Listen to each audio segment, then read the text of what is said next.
Oi, gente. Esse nosso encontro faz parte de uma série de diálogos que a gente tem feito do nosso programa de governo para cuidar de São Paulo. Hoje a gente vai falar de transporte, de mobilidade, que é um dos grandes temas da cidade, que afeta principalmente quem está nas periferias, todo mundo que depende do transporte público. E para isso, a gente reuniu duas pessoas que têm nos ajudado muito a construir esse programa e que são grandes especialistas na área. Está aqui a Ana Odila, que participou da criação do bilhete único na gestão da Marta, na Secretaria de Transportes, que também foi diretora de planejamento da SP Trans na gestão do Haddad, uma das grandes conhecedoras dos modais de transporte na cidade de São Paulo, e o Rafael Calabria, né, que há muito tempo debate esse tema, né, no IDEC e que hoje faz parte do Fórum Consultivo do Ministério das Cidades para as questões de mobilidade. Queria começar o nosso bate-papo trazendo um tema que eu escuto em todas as regiões da cidade, principalmente nas periferias, quando eu converso com as pessoas, que é a qualidade do transporte público e o tempo de espera, a superlotação. Porque, veja, nós temos alguns grandes temas, a gente debateu muito isso na construção do nosso programa, né? A tarifa. Todo o debate de tarifa zero, que a Luísa Erundina colocou lá atrás, quando foi prefeita, que nós defendemos na campanha passada, e às vezes os adversários diziam que era impossível, que era utópico, e agora está sendo feita aos domingos. Agora, não basta a gente ter tarifa zero e ter o transporte de péssima qualidade. Tarifa zero com ônibus zero. Tarifa zero com espera de meia hora, 40 minutos no ponto de ônibus. Tarifa zero com ônibus com... O pessoal não consegue entrar de tanta gente que tem. Então, o tema da qualidade pega muito.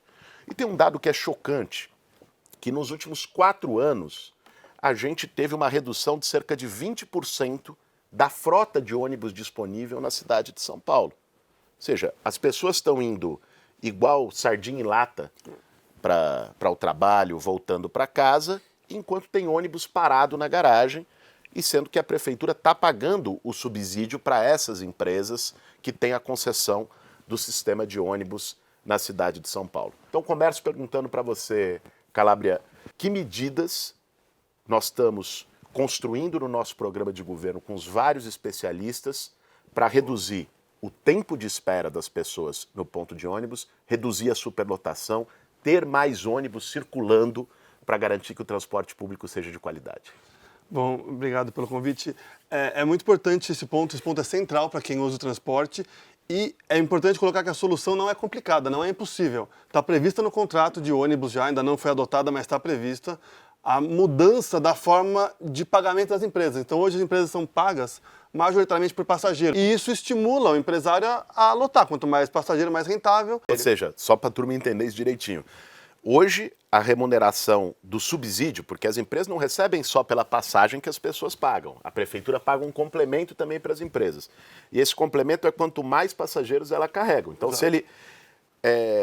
ali tem uma linha que era para botar de 5 em 5 minutos. Se ele bota de 10 em 10, ele concentra esses passageiros numa viagem só, economiza motorista, cobrador, economiza um tanque de diesel e as pessoas vão lotadas e ele ganha a mesma coisa. Exato. É uma fórmula que o custo dele é a viagem e o ganho é a lotação. Então ele consegue não fazer viagem e aumentar a lotação. É uma fórmula que leva a má qualidade, a lotação, a demora, ao tempo de espera, praticamente tudo de ruim que o cidadão vê no dia a dia usando. E o contrato prevê essa mudança a passar a pagar por viagem com condicionantes de qualidade, para estimular o empresário. Se ele não fizer as viagens de 5 em 5 como estão programadas, ele não vai ganhar o dinheiro da prefeitura nem o da tarifa. Esse é um ponto importante, porque tendo mais ônibus, tendo viagens e com um controle que elas possam acontecer numa periodicidade menor, você tem ônibus menos lotado, com melhor qualidade, né, Odila? Acho que o básico é começar a verificar e acompanhar as viagens que são realmente feitas. Por exemplo, a gente tem um sistema informatizado que foi implantado em 2005 que não é utilizado para isso. É só computado a frota, não é computada se foi realizada a quilometragem. Isso que é importante, colocar para funcionar a verificação, o controle e a fiscalização por quilômetro rodado do serviço. Isso é muito importante. Às vezes pode parecer, para quem está assistindo a gente, uma discussão meio técnica, né? Mas, gente, isso tem tudo a ver com a vida real na ponta. Visitei Xangai, uma cidade com o dobro da população de São Paulo. Tem uma frota de ônibus bem maior que a de São Paulo. e eu visitei a central de controle deles. Eles têm ali, em tempo real, num painel, onde está cada ônibus, com o GPS no ônibus, fazendo esse tipo de controle, né? E ali atuando. Se deu problema no ônibus, já pega um outro de reserva para garantir que o sistema funcione com qualidade para a população. Não é inventar roda, isso é possível, existe tecnologia para isso, é só fazer funcionar para garantir que a população tenha o transporte público digno, decente, e não para focar só que as empresas tenham mais lucro em cima disso. Porque o controle não só para o pagamento, para a gestão do contrato, mas o controle para a gestão da operação, para você garantir a regularidade do serviço, que o ônibus vai passar e vai passar naquele tempo previsto, né? Porque não é só a frequência alta, mas ele vai passar e você acreditar que vai passar. A gente teve uma experiência com a rede da madrugada, que foi para conseguir fazer esse controle semelhante um pouco do metrô e intervir na hora que é preciso. Então, se o ônibus quebra, você tem que ter um ônibus reserva para poder fazer aquele, para você garantir a regularidade. Isso é extremamente importante para a gente conseguir ter um ônibus menos lotado e, portanto, que as pessoas se sintam tranquilas para irem de ônibus, com previsibilidade de horário, que ela vai chegar lá e o ônibus vai passar, controlando isso por aplicativo. Agora, qualidade do transporte também está ligada a um outro fator, que é a velocidade do transporte público. A velocidade do ônibus na cidade de São Paulo é uma das mais baixas do Brasil. E ela tem uma disparidade com o automóvel individual. Então, se você tem um carro na garagem e tem a opção de ir de ônibus, se de carro você vai com conforto, de ônibus você vai superlotado. Se de carro você vai chegar mais rápido, de ônibus você vai demorar mais, a opção das pessoas, naturalmente, é ir de carro. E aí você tem uma cidade que estimula o transporte individual e desvaloriza o transporte público. A gente sabe as consequências disso. É uma cidade que não anda. Para isso, existem os corredores. Os corredores foram pensados como uma forma de você garantir uma velocidade maior para o transporte público. Foram implementados vários, né? A gestão da Marta implementou muitos, a gestão do Haddad implementou muitos. Essa gestão é triste de ver.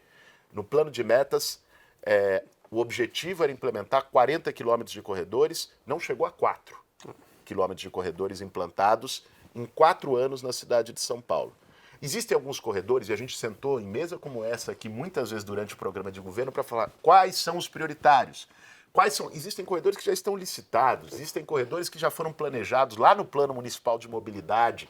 Então eu queria que vocês falassem, começando por você, Nodila, quais os corredores hoje na cidade de São Paulo que nós temos condições de implementar rapidamente, que são prioritários, porque são de regiões onde as pessoas hoje estão demorando 1h30, 2 horas para chegar no serviço, para ir para casa, e podem demorar muito menos com a presença do corredor. Quais são esses corredores que a gente tem condições, que só falta vontade política para a gente conseguir implementar na cidade? Olha, na verdade, a gente tem que ocupar esse viário que a gente tem disponível na cidade com os ônibus, né? Então, tem corredores que são famosos pela quantidade de ônibus que já passa e que é importante que seja liberado espaço nesses corredores. São os eixos que vão para o centro, por exemplo, como o Norte-Sul. É um eixo interessante e importante de ser feito. Mas também existem outros corredores que normalmente não chamam tanta atenção e que seriam extremamente importantes serem implantados. São o que a gente chama de corredores de interligação. Os corredores perimetrais, aqueles que cortam os corredores radiais e que poderiam dar maior oportunidade de viagem. Essas vias hoje são lotadas de carro. A gente, quando usa de carro, a gente até foge dos corredores radiais. A gente usa preferencialmente esses corredores perimetrais. Eu aposto nesses corredores que têm vias largas, já estão com canteiro central no meio, o arco oeste, tanto quanto o arco leste, aproveitando a Avenida Bandeirantes, a Salim Farah Maluf de um lado, aproveitando a Sumaré, a Avenida Brasil e Indianópolis do outro.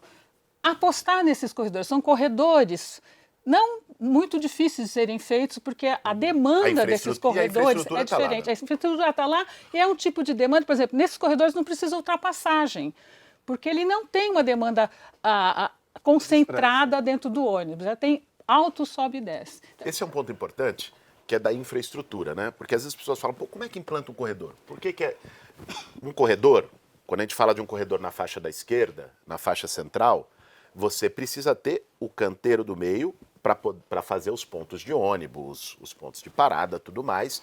Então, você tem uma obra que às vezes significa desapropriação para alargar um pouco mais a avenida, que é uma obra... Então, aquelas avenidas que já têm esse canteiro central, é mais fácil, mais rápido para você implementar o corredor.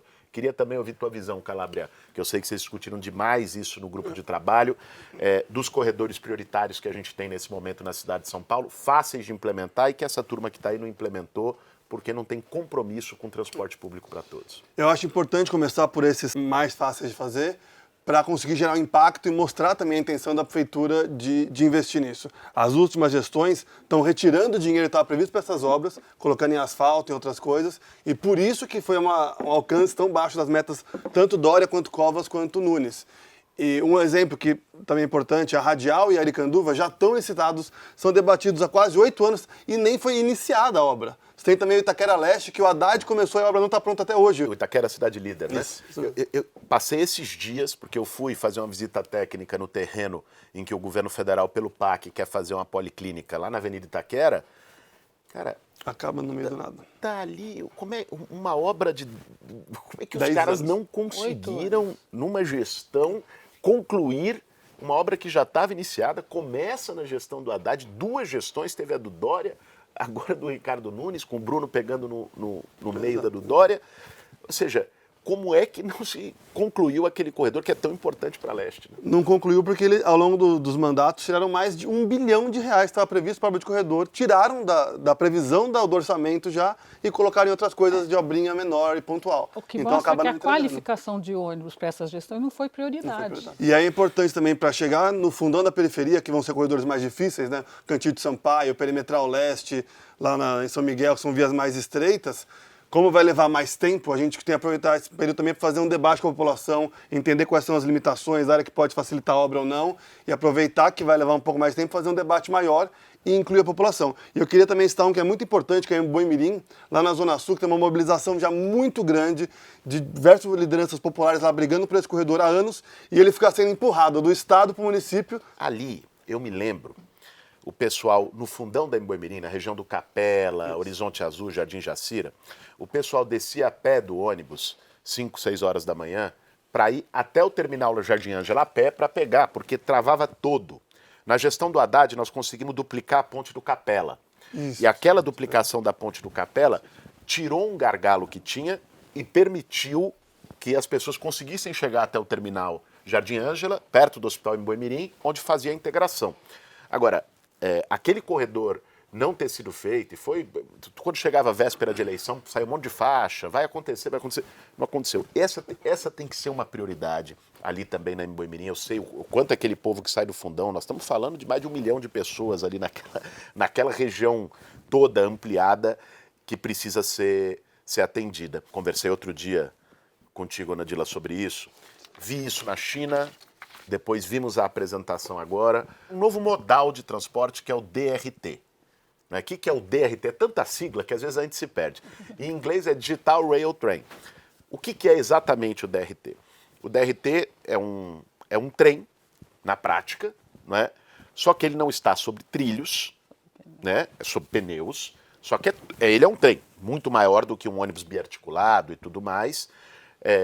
Inclusive podendo ser autopiloto, já existe na China, chegou no México agora, e que com o mesmo custo do corredor de ônibus, você pode ter esse trem que funciona com guiagem magnética e que consegue carregar mais passageiros, isso é importante. Eu estou vendo com muito bons olhos a construção do DRT como um novo modal na cidade de São Paulo, para aplicação em determinados corredores, onde a infraestrutura urbana daquelas vias permita isso, né?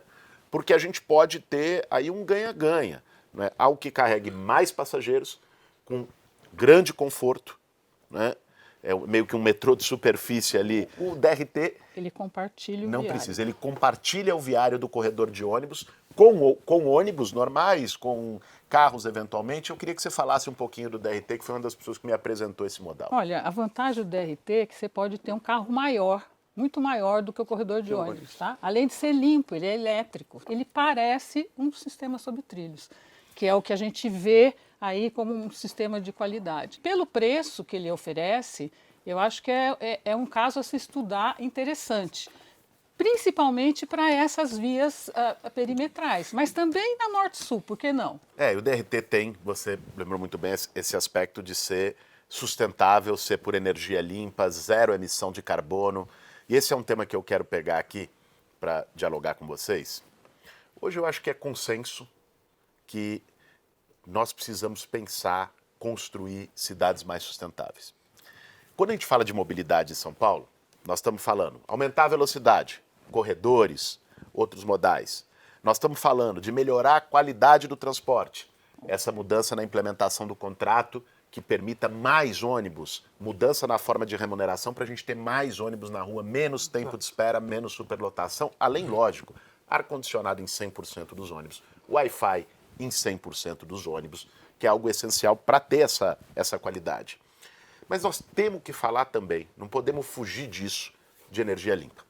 Porque o elemento mais poluente na cidade de São Paulo, a maior parte das emissões de carbono na nossa cidade é por meio de transporte, né? Seja os automóveis individuais, seja o transporte público. E hoje nós temos mais de 90% da frota de ônibus na cidade movida a diesel, que é extremamente poluente. Existia uma promessa de ônibus elétrico que essa gestão fez uma presepada, eu acompanhei isso de perto. Fez uma presepada, a meta era chegar a 2.000 ônibus elétricos, perto disso nesse ano, está um pouco mais de 150 nesse momento em funcionamento na cidade de São Paulo. Contrato mal feito, inclusive suspeito, foi aquelas concessões para empresas que depois sofreram operação policial por ligação com crime organizado, concessão sem licitação.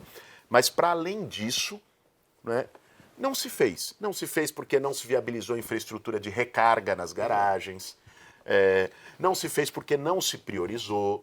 Então, eu entendo como uma prioridade a gente fazer uma transição energética na cidade de São Paulo e a prefeitura pode atuar de uma maneira muito direta no transporte público. Calabria, eu sei que você tem estudado muito isso, não é de hoje, conhece os modelos ao redor do mundo. Queria que você falasse um pouco o que a gente acumulou nesse nosso programa de governo sobre a eletrificação da frota, o uso de ônibus híbrido, ou seja, sobre energia limpa e redução de poluição no sistema de transporte público em São Paulo.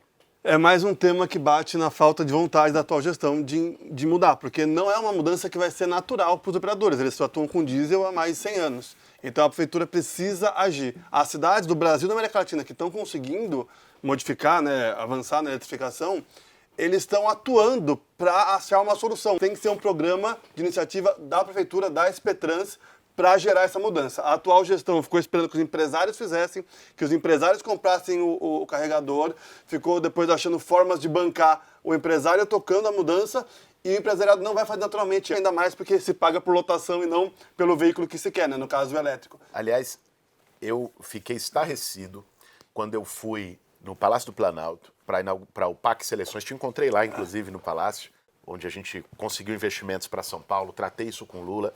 E uma das linhas de financiamento que o governo federal abriu pelo PAC foi justamente de ônibus elétricos. E São Paulo não se inscreveu. Não, nem pediu. Não pediu recursos federais para implementação de ônibus. É muita arrogância. Talvez incompetência, né? É uma mistura, eu acho que dos dois. Eu fui no BNDES, com o presidente do BNDES, o Mercadante, para tratar com ele de eletrificação da frota. Qual é o problema? O ônibus elétrico é um modal incrível, zero carbono. Agora, o preço inicial da bateria ainda é muito alto, do ônibus à bateria.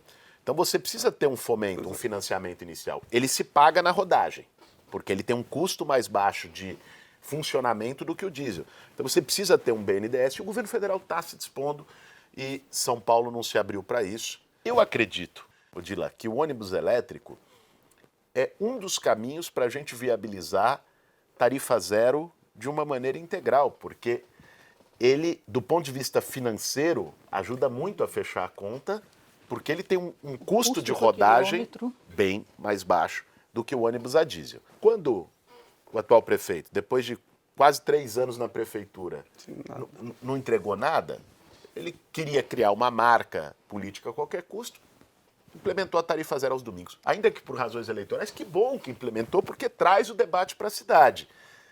Nós queremos ampliar a tarifa zero na cidade de São Paulo. Aos domingos é pouco. Ampliar e melhorar. Porque também, repito, não adianta ter a tarifa zero com ônibus zero.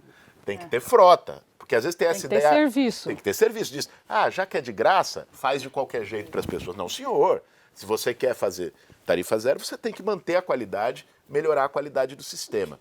Então, queria que você trouxesse um pouco o que se acumulou em todos os especialistas nossos, gestores, que estão no nosso programa de governo, sobre as propostas de ampliação de tarifa zero na cidade de São Paulo. Bom, sempre há essa grande preocupação com a tarifa zero no sistema de São Paulo, que é um sistema estrutural metropolitano, e que compartilha com modos e modais que não são do controle do município, né? Então, temos o metrô, que é uma coisa importante para a cidade, e que então, sempre a discussão em torno da tarifa zero no município de São Paulo gira sobre isso. Eu fiquei pensando nisso em São Paulo. Me veio a ideia que seria extremamente interessante uma tarifa zero no sistema local distribuidor, aquele sistema que fica contido dentro de uma pequena região, dentro de uma subprefeitura ou de um conjunto de subprefeituras. Então, eu acho que seria viável e seria interessante para a cidade implantar a tarifa zero nesse sistema que no contrato chama sistema local distribuidor. É lógico que esse sistema precisa ser redesenhado para fortalecer os centros de bairro, para fortalecer os equipamentos públicos existentes e para também fazer o sistema de alimentador como ele é desenhado hoje. Então, me pareceu interessante essa tentativa, porque você fortaleceria os centros regionais, os centros não só os centros regionais, os centros de bairros, inclusive. Claro, a economia local, né? A economia local. A cidade de 15 minutos que você tanto fala, né? Claro. Quer dizer, você fortaleceria emprego nessas regiões. Então, acho que é uma coisa a se pensar. Eu acho que é muito genial, porque a gente tem visto experiências em cidades pequenas, as possibilidades que a tarifa zero dá. Então, as cidades estão relatando, além do óbvio, né, que aumenta o número de passageiros, a galera está conseguindo ir mais nas consultas que agendou no SUS, que às vezes a galera marca a consulta, quando chega o dia da consulta não tem dinheiro para pagar a tarifa, e falta. Claro. Então, cai as ausências de consulta no SUS, e com isso a galera vai poder ir na UBS do bairro, vai poder ir no CEL, vai poder ir na biblioteca, vai poder circular no comércio do centrinho da rua do bairro. Então, vai gerar também um aquecimento da vida cultural e comercial ali do bairro, além de possibilidades outras. A gente viu em Mariana, no interior de Minas, que é uma cidade com muito grande de extensão de área, né, pequena população, que a galera do bairro rural ia no centro vender a produção da sua horta. Então gera a possibilidade de produção de trabalho, né, de empreendedorismo. E na cidade de São Paulo, certamente vão ter muitas inovações que a gente não consegue nem vislumbrar hoje, porque é a população que vai aproveitar essa oportunidade e ter ideias e gerar e criar coisas novas. Então, você distribuir melhor essas oportunidades e aquecer, criar mais vida no bairro, isso é criar um outro modelo de cidade e de cidadania. É liberar mais tempo para as pessoas fazerem suas coisas, é fazer com que aquele bairro tenha vitalidade. Então, eu gosto muito dessa ideia e acho que pode se articular perfeitamente com a perspectiva de tarifa zero. Gente, queria de verdade agradecer, né, Calabria, Odila, pelo tempo de vocês. Não só o tempo da nossa conversa aqui, estou falando do tempo de meses que a gente passou gestando um programa de governo. Foram muitas conversas, muitas escutas. Escuta não só especialista, isso eu acho que é um diferencial. A gente foi escutar gente na universidade, foi escutar gestor, foi escutar servidor e foi lá na Mboimirim escutar o usuário do transporte público. E fazer um programa que combine tanto a demanda de quem vive o problema como o conhecimento de quem estuda o problema. Essa é a saída para a gente ter o melhor programa de governo para São Paulo. Obrigado a vocês aí por todo esse empenho e essa inteligência criativa voltada para soluções para a nossa cidade. Você que está assistindo hoje, você vai se surpreender quando vierem todas as propostas. Hoje a gente conversou aqui de mobilidade, nós estamos conversando sobre saúde, sobre educação, sobre meio ambiente, sobre inovação, gestão, sobre todos os temas para fazer de São Paulo uma cidade mais humana, uma cidade mais moderna, uma cidade que seja boa para todo mundo. Acompanhe aqui. Obrigado.